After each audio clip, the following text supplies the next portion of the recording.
আর বাটলা, সামনে পুজো চলে আসছে, পকেটটাও খালি।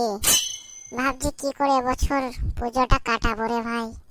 আর কোনো কিছু বুঝিস না, মদনার দোকানে চা খাবো একটা, সিগারেট খাবো একটা, বাস পুজো কেটে যাবে। কি বলছিস? আর বেশি কিছু হলে তো চুল্লো তো আছে।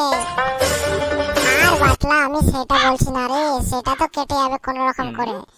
আমাদের বয়সটা একটু কম হলো, আমাদের বিয়েটা তো করতে হবে, তাই এবছর পুজোতে ভাবছি একটা মেয়ে পটাবো। কি বলছিস?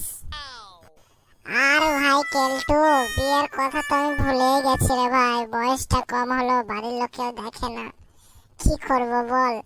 তা কিন্তু এই কথাটা খারাপ কিছু বলিসনি। এই পুজোতে একটা লাগালে হয়, মানে একটা বৌদি পেলেও চলবে।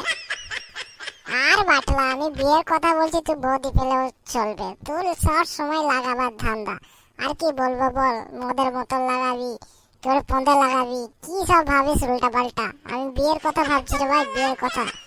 সব যখন এই কচি কচি ছেলেগুলো হাত ধরে ঠাকুর দেখতে যায় ভাই, পরানটা জ্বলে যায় ভাই, পরানটা জ্বলে যায় ভাই। ওই মনের দুঃখেই তো আমি গাঁজাটা খাই। পাড়ার লোকে আমাকে সাধে বলে, বাটলা ভাই, বাটলা ভাই। তাই তো রে ভাই, এবছর পুজোটা যাক ভালো ভালো কাটলেই হয়। ভাবছি তোর সাথে আমাকে সাথ দিতে হবে কি গাঁজা খাওয়ার জন্য। ভাই সত্যি রে ভাই, আমাদের দুঃখ কাকে বলি, কাকে বলি। দেখ ভাই কেলটু, তুই অত শত ভাবিস না, বিয়ের কথা ছেড়ে দে আর মালের কথা ভাব। তুলবি তো তুল, একটা 750 তুল। কি বলছিস? ঠিক বলিনি? আর মাল মাল, আরে ভাই তোকে মনের দুঃখ বলছি আর তুই সেই শুধু মাল মাল। ধুর, পালা।